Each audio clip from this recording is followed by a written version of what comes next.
চট্টগ্রাম নগরীর চান্দগাঁও থানার মৌলভীপুকুরপাড় এলাকায় প্রবাসী আজাদ হোসেনের স্ত্রীর কাছে ২০ লাখ টাকা চাঁদা দাবির অভিযোগ উঠেছে। আর এই ঘটনায় নগরীর চান্দগাঁও থানায় ৪ জনের নাম উল্লেখ করে মামলা করেন আমজাদ হোসেন। সকালে বিষয়টি নিশ্চিত করেন চান্দগাঁও থানার ওসি জাহিদুল কবির। আসামিরা হলেন স্থানীয় মঞ্জুরুল হক, মোহাম্মদ জিয়াউল হক ফয়সাল, হারুন, মুকিদুল হক সহ অজ্ঞাতনামা আরও ২০ থেকে ৩০ জন। চান্দগাঁও থানার ওসি জাহিদুল কবির বলেছেন, আসামিদের গ্রেফতারে অভিযান চলছে।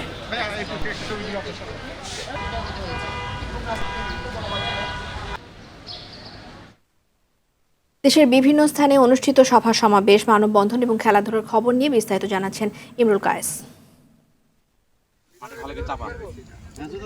শহরকে সুন্দর ও সবুজায়ন করতে বৃক্ষরোপণ কর্মসূচি পালন করেছে চুয়াডাঙ্গার বৈষম্যবিরোধী ছাত্র আন্দোলনের শিক্ষার্থীরা।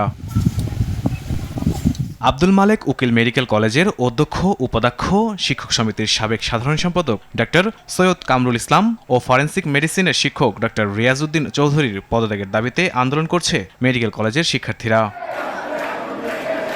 নোয়াখালীর কোম্পানিগঞ্জের চর এলাহি ইউনিয়নের বিএনপির সভাপতি ও সাবেক ইউপি চেয়ারম্যান আব্দুল মতিন তোতার হত্যাকারীদের দ্রুত গ্রেফতার ও শাস্তির দাবিতে মানববন্ধন ও সমাবেশ করেছে এলাকাবাসী।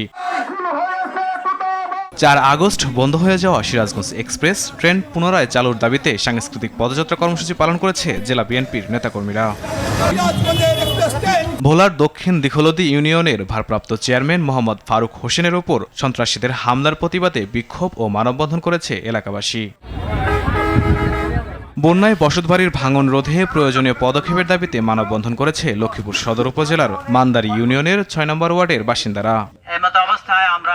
বৃক্ষ দিয়ে সাজায় দেশ, সমৃদ্ধ করি বাংলাদেশ, এই স্লোগানকে সামনে রেখে পিরোজপুরে বৃক্ষরোপণ অভিযান ও বৃক্ষ মেলার উদ্বোধন করেন জেলা প্রশাসক মোহাম্মদ জাহিদুর রহমান। বিশেষ ট্রাইব্যুনালে জুলাই আগস্ট হত্যাকাণ্ডের বিচার সহ বিভিন্ন দাবিতে সমাবেশ ও বিক্ষোভ মিছিল করেছে বাম গণতান্ত্রিক জোট বরিশাল জেলা কমিটি। এ সময় দ্রব্যমূল্য নিয়ন্ত্রণ, খেলাপি ঋণ ও পাচারের টাকা উদ্ধারের দাবি তোলেন বক্তারা। চুয়াডাঙ্গার মাথাভাঙা নদীর সাথে ভৈরব নদীর সংযোগ ও নদী সংস্কারের নামে অনিয়ম দুর্নীতির বিরুদ্ধে ব্যবস্থা গ্রহণের দাবিতে স্মারকলিপি জমা দিয়েছে যশোরের ভৈরব নদ সংরক্ষণ আন্দোলনের নেতাকর্মীরা। স্বৈরাচার শেখ হাসিনা ও ছাত্রলীগের সন্ত্রাসীদের গ্রেফতার ও বিচারের দাবিতে বিক্ষোভ মিছিল ও সমাবেশ করেছে নড়াইল জেলা ছাত্রদল। কুড়িগ্রামের ভুরুঙ্গিমারী উপজেলা বিএনপির বিতর্কিত আহ্বায়ক কমিটি বাতিল ও সাধারণ সম্পাদক ফরিদুল হক শাহীন শিকদারের বহিষ্কারাদেশ প্রত্যাহারের দাবিতে মানববন্ধন করেছে নেতাকর্মীরা।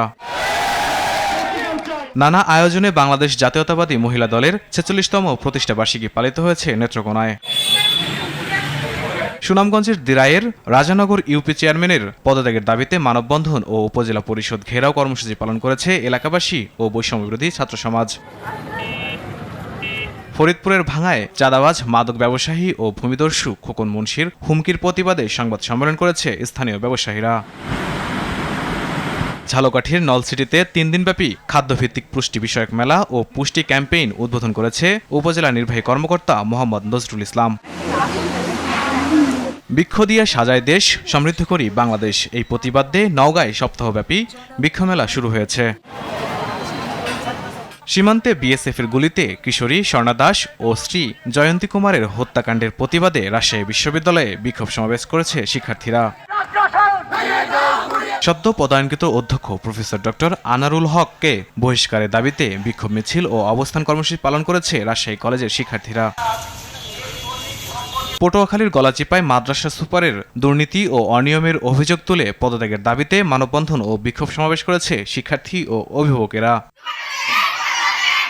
এছাড়া সন্ত্রাসীদের হাত থেকে রক্ষা পেতে সংবাদ সম্মেলন করেছে পৌর শহরের ৯ নম্বর ওয়ার্ডের বাসিন্দা মোহাম্মদ ফিরোজ আলম।